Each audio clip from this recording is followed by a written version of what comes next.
So I'm going to take a deep breath.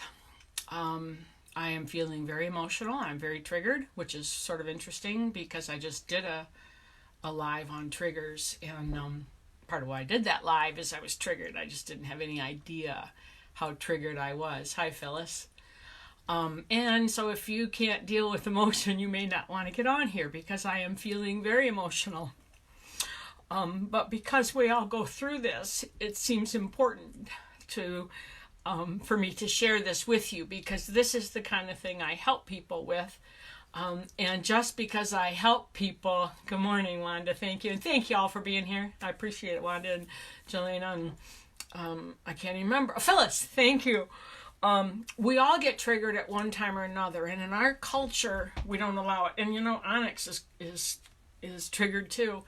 But in our culture, we don't allow emotion. And hi, Vanessa. And we shove it down, we drink it down, we watch TV, we do all these things to not have to feel these feelings. And if you don't uproot them, they take you out of your game. You cannot play the game you want to play. And today, I'm not playing my best game. But actually, that's not true. And this is in my notes. It's kind of funny. I am playing my best game because this is the best I got right now. And what I want to do is share from the heart with you because every one of us feels this. Hi, Mike. Hi, Norma. I have gotten much more emotional since I became a widow. And, it's funny because that's part of what is being triggered here, Higita. When you go through a loss like that, it's unlike any loss I've ever been through. And you do lose a bit of yourself in the process. And you have to reinvent yourself. And it's really difficult. And it's worth it. It is so worth it. And normally I can take a long view. I love what I gained from that relationship, and that stuff is still with me. Hi, Jamie. Hi, Angie. It's still with me. It's part of me. But I've changed, and part of what's changed is I get really emotional. The loss triggers other losses, and this is actually triggered. What I'm going through is triggered by what I'm perceiving as losses. What's interesting is they aren't losses, okay? But because of the place I'm at, that's what they feel like to me. So anyway, I want to share this because I want to give you permission to have these kinds of days. Thank you, Norma. It's interesting because I feel raw. And I feel emotional, but I'm not really in true pain, if that makes any sense. I don't know if that makes any sense, but okay. So, and if you're on the replay, I do come back. I want to be supportive of you.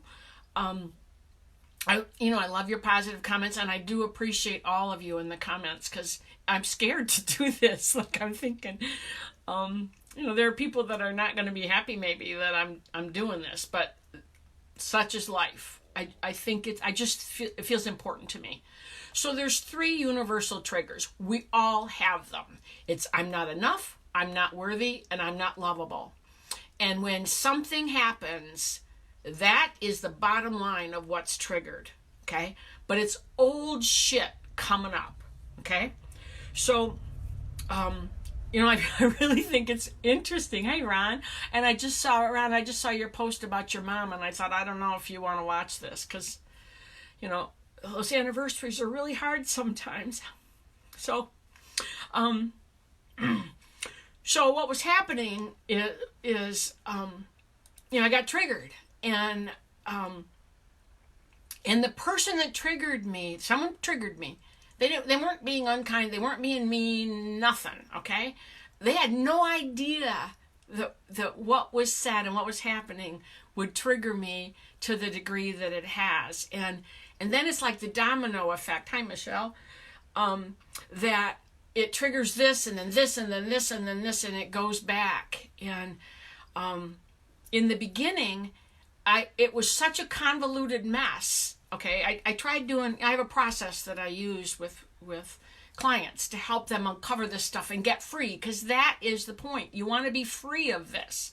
Oh, and bottom line, you're never going to be completely free. That's part of the human condition, okay? But you can uproot these things Thanks, Michelle. Thanks, Deb, for being here. You can uproot these things and get freedom. And what's interesting is what I'm dealing with, this, how I'm feeling. I've dealt with this many times. It's an old thing. But what happens is today you deal with it from here, and tomorrow you deal with it from here, or next week or the next time you're triggered. And there's all these different versions. It's sort of like, kids go through developmental things, and they there's the terrible twos and the trusting threes and the sweet 16 and whatever. Well, you actually recycle those stages every 7 years. But each time you recycle through it, you go through it at a different level. And it's similar with these kinds of triggers, that what I'm feeling today, what triggered it, isn't the same as what it's been in the past. Hi, Jean. So I was such a mess, not a mess, that's not the word I want to use, but my head was just filled with thoughts and ideas and feelings and things. And I couldn't, I tried with my process. It was such a big spider web that I couldn't undo it. So I got another practitioner to do a process with me, and I poured it all out because I couldn't sort it through. And she helped me get clear on the most prevailing, most important issue to deal with, so that because we couldn't deal with it all. There's a big mess here of old stuff. And I felt pretty good afterwards, right? And I'm sorry, I'm going to be jumbled. That's what happens when you're emotional. Your brain doesn't work in the same way, and that's okay. The thing I also want to make clear is whoever triggered whatever it is, it's still my responsibility. I am responsible for the quality and condition of my life. Now, if someone is deliberately triggering me, that's a whole different issue. Like abusive husbands that, threaten abuse. I'm not putting up with that shit. I better not own a gun. But anyway, it is my responsibility to deal with what is brought up. Too often I see people, and I'm guilty of this at times too, thinking that you have to change so that I can feel comfortable and I can feel peaceful or whatever. And sometimes, yes, you may choose to accommodate that. And actually the person that triggered me, helped me with it and is in my corner. I just think that's beautiful. But these are my feelings. It's my stuff coming up, and I got to deal with it. So I did the best I could on my own, and I'm going to share, I forgot to tell you this, I'm going to share the things that I did, because we have to have tools. So, okay. So, the triggers, the not enough, not worthy, not lovable. People rarely have all three of those. They have one or two. Okay. Mine today is I'm not enough. And it's not true. I am plenty. In fact, if you know me, I'm really a lot sometimes. But that's what is triggered, and it's old stuff. So something happens when you're a kid. And by the way, from 1 to 7, you got no filter. You take in. If somebody tells you you're dumb, you believe it. If they tell you red is green, you believe it. You have no filter. And when you see things happening that you don't understand, you create a belief. And that belief can still be active today, even though it was never true. And then you just keep recycling and reusing it. Okay. So I identified, what it was, and I could look back in time, and I could see a whole bunch of incidents of where it was happening, but it was such a convoluted mess. I couldn't do it on my own. And sometimes you can't. Often I do. I have lots of tools. I've been doing this work for a long time. And I have lots of tools, and I know how to use them, but sometimes you can't do it for yourself. So, and the other thing that I'm guilty of sometimes, and I know you are too, is we bury it. I don't want to feel it. Like, I knew that this was lurking under there, but I had no idea how deep it was and how it was affecting me, which is why I've been weepy for a couple days. And I also want to point out, for the last year, and I say year loosely, I have no idea. I have spent more time in joy. Heck, Catherine, I hope this is useful to y'all. I have spent more time in joy than I have spent in any other emotion. So maybe it's that rubber band thing. And I was stuffing. I wasn't dealing with this fully. And I got more work to do. I'm not done, obviously, or I wouldn't be still weepy. And if we don't deal with it, it puts a fence around our heart. And you know that your heart is 50 times more powerful than your brain. Okay, this is what rules us. This and our subconscious. 5% of you is operating from your conscious mind. So when you think you're making a choice, you're not. You're operating, most of the time, you're operating from old beliefs, outdated emotion, and pain that you don't want to feel. So if you want to live true, and yeah, I know, we all bury, Michelle. Every one of us buries. And even those of us that do this work bury, because you have to be super vigilant. And denial is not a river in Egypt, right? You know that. We lie to ourselves. I know this. I've been feeling this and being weepy for a while, and yet I didn't bring it out. I brought it out in dribs and drabs. And the beautiful thing about your body and your spirit is it wants you to thrive. It wants you to bring out your best. And so it's going to stay with you till you deal with it. So, and often it comes up in inconvenient times. Although I will tell you, I have felt so fortunate over the years, and I'm self-employed, so it gives me more choices. But so many times when this kind of stuff comes up, I've got freedom. Today I've got 2 appointments, and both appointments are with people that I can be this raw with, and I'm not going to get beat up. I'm going to be supported. And if you are dealing with people that beat you up when you're raw, or, like widows, right? And they tell you after 6 months or a year that you're supposed to be a particular place. Well, there's my answer to that.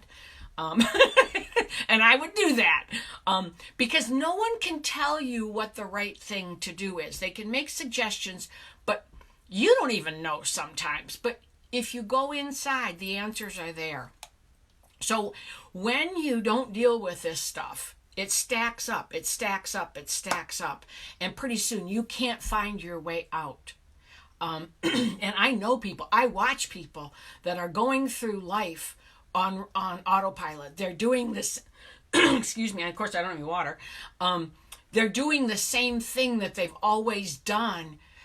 And it's like living under a rock or under a something, I don't know. But they are not feeling their full joy. They are not living their best life. They're just kind of going through the motions and putting up with things. And life was meant to be lived and enjoyed, and we need to embrace our challenges. And this is a challenge. Although I tell you, I'm feeling better. Thank you.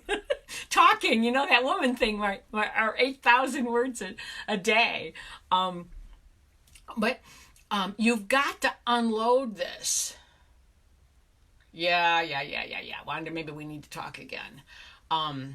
So I've been a widow for 6.5 years, and I have not really had any pangs of grief since March 2 years ago, I think it was. Let's see, 6/2. Yeah. It was like I walked through a door and the grief fell away. But today, this sense of loss I'm feeling, I did grieve again, Wanda.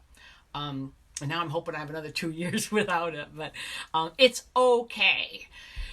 Anyway, so these beliefs that we have, they aren't true. You are enough, you are worthy, and you are lovable. Even if you're alone, even if you're divorced, even if you've never been married, even if, okay? You are enough, you are lovable, you are worthy. So, if you don't root out this crap, these weeds in your garden, these old outdated beliefs, you will believe those lies. Okay, so I want to share with you what I did. And that doesn't mean that it works for everyone, but this is what I did. So the first thing I did when I realized I was triggered, luckily I was in the car, and the car is a really good place. Vacuuming is a good place too. When you're doing something sort of mindless, and I do pay attention when I drive, but a lot of how our driving is like automatic pilot remote control. And so I could let my mind go and let the feelings come up and start to identify them. And I could see some of the memories that were coming. And then I could look at those feelings. And so when I got home, I actually stopped and I allowed that process to continue. Then I started journaling. And journaling can be wonderful if you don't judge yourself. Don't judge yourself when you're journaling. Pour out whatever it is. And if any slime ball reads your journal, I don't know what. Somebody read my journal once. And that is a deep, deep, deep betrayal. And then they tried to use the information against me. So if you've got someone like that, put your journal under lock and key, because the freedom to express and get that shit out is super important. And sometimes the nonsense you're writing that doesn't seem to be anything will lead you to something else. So just like with brainstorming, you pour out every idea. When you're trying to come up with a solution, you pour out every idea, no matter how ridiculous it is. I'm going to fly to the moon. Okay. Write it down if that thought came up, because you might get another idea. Okay. Then I did my process on myself. And I know lots and lots of processes. I'm always looking for, and I've been doing this a long time, I'm always looking for what is the quickest, least emotional way that I can get it done and get on with life, because I don't want to spend my life dealing with stuff all the time. But when it smacks you, when it takes you out of your game, you got to take the time, because otherwise I'm going to lose another day. Yeah, so, get a case and lock it if you need to. I think journaling is really... Sometimes my journals suck, by the way. Sometimes I'll get 2 sentences and I just draw a blank. But it's often very helpful, and it was very helpful yesterday and today. Okay? So then I talked to a practitioner, and like I said, she helped me sort it out. She helped me figure out what was... Because we can't deal with all this. There's a lot. I laid out a lot of stuff that's been building up. So the main issue, and then we actually did a secondary issue. And then when I got done, I just let myself cry. And I am not someone, believe it or not, in my lifetime, I have not been someone who cries early or easily. That's no longer the case. I need waterproof makeup. Okay, so after I got done, and you got you're in that kind of numb state where you can't think, you're done feeling for a little while.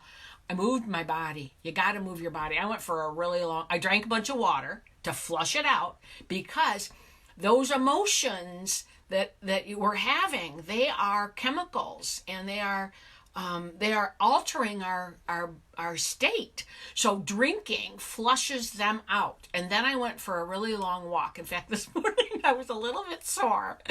Then I came back and I did nothing. I didn't read. I didn't journal. Some of you know I have my glider that I just love, and it's soothing. Repetitious movements, rocking a baby, patting them, drumming your fingers, those repetitive movements do something. I forget. It might be serotonin, I don't remember. But it does something that helps to calm us. So I just sat in my glider and rocked and drank water. And then I went to bed early, because what the heck? It's like, I'm not gonna, and I need sleep. I need to recover, so I need sleep. Well, then I woke up at 3 a.m. Oh, and today's topic was going to be inflammation. What I thought was hilarious, and I say that loosely, is that my body was filled with inflammation at 3 a.m. My body, I was racing, and I kept, finally I might just well get up. I think I got up about 4. I journaled. More things came up. I cried some more. I just allowed the tears. Onyx came and sat with me. Onyx has been with me all morning, and I just think that's incredible. I don't remember. I think I posted it. Now I understand the emotional support pets. I've never understood that. And I honestly don't know if he needs me or I need him, or maybe we both need each other. Because one of the things that's triggering this is that Cleo hasn't come home. And after 12 or 13 days, I don't think she's gonna. And that makes me really sad. The practitioner I worked with thought maybe it makes me feel guilty. I'm not sure it does. We'll see. I really believe that if you got a call in your heart to do something, you got to do it. And it's like, people that do those those extreme sports. I'd never do it. I'm scared of heights and, all kinds of stuff. But if that's what you want to do and you know the risks, have at it. And that's what I did with my kitty, and I miss her. So let's see. I wrote here, I've got the freedom to explore. I don't work for somebody else. And thank God I didn't when I was going through my divorce, because when I was going through my divorce eons ago, new single mom, 3 little kids, I thought it was amazing how the universe worked, and I could have a day with nothing to do so that I could spend the day crying, journaling, whatever. Because emotion is real. And that's the thing that we deny in this country. Emotion is real. We think the mind is so much better than the emotion, but it's emotion that drives us. And if we don't get a handle on it, it's driving us to a destination we don't want.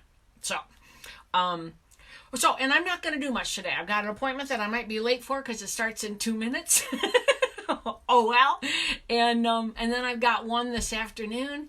And it's all with supportive people. And if it weren't, I'd cancel it, because my job is to take care of me. Hi, Susie. Thanks for being on. And I'm going to be good to me. What's that song? Better be good to me? Tina Turner? I might play that song, because if you're not good to me today, you're not going to be around me. I deserve that. And you have the right. You have the responsibility to create your life to serve you. And if there's someone else in your life, try to work with them on it, because they get to have their life. But it's your responsibility. And I love this mantra. I am 100% accountable for the quality and condition of my life.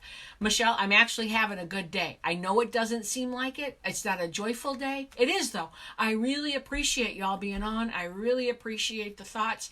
I was scared to do this. I feel really vulnerable. I don't know how my kids are going to feel about it, or, my family or whatever, but this is what I do. We can't be whole if we don't deal with these things. And the sooner you deal with them when they come up, the freer you can be. And I'm all about that, believe it or not. Well, no, I think if you know me, you know I am. Which doesn't mean that I don't want to feel this. But it's here now, and that's what I'm going to deal with, because it's here now, and it's not going to go away until I do the work around it. Thank you. I'm so glad, Jean. I want this to be useful to people. I never said who I am. I think y'all know I'm Sue Yelvington, and I help women who are struggling to make changes go from frustrated and confused, me yesterday, to empowered and confident. Not quite there today yet, but I'm getting there, with a program that gives people clarity, direction, and freedom. And I think that's what life's about, freedom. So my wish for you is that you deal with your buried emotions, do it safely. Oh, I'm so glad, Michelle. Thank you for that. Do it safely. Do it with people that are supportive. Set boundaries when you need to. But your self-care is your responsibility. Your emotions are your responsibility. And even though everybody thinks this is a bad mood, it's not. It's just an emotional mood. And going through this and doing this work is going to free me up. And that's what I want. And that's what I want for you. And you are worth it. You are lovable, you are enough, and you are worthy. And if you need help, reach out to me, because this is what I do. No, this isn't what I do. This is what I help people get through. And, part of my fear, and then I'm going to be quiet. Part of my fear in bringing this up is, you're supposed to be the guru and not go through this. Well, that's just utter nonsense. We teach what we learned so that we go through it, and then we want to help others so they don't have to go through it. And it doesn't mean you're not going to have days where hi Barb, hi, and thank you for being on. It doesn't mean you're going to have every day rosy and sunshine. Sometimes you're going through hell, and like diseases and life changes and that kind of thing. You can still find a sense of peace and happiness even when you're going through crap. But it takes practice, and it also takes rooting out the emotions that are holding you stuck in a place you don't want to be. So if I can help you, let me know. Thank you much for being here, and thank you for all of your support. I can't tell you what it means. And I hope you'll go out and have a day with joy and uplift someone, if I could get my mouth to work.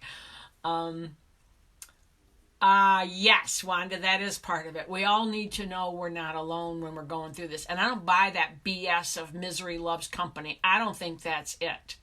Okay, misery doesn't like company, but we like to know we're not alone. And I like to link arms with people and we climb out of the hole together. That's what I like to do. So anyway, TGIF, thank you for being here, and make it a great day.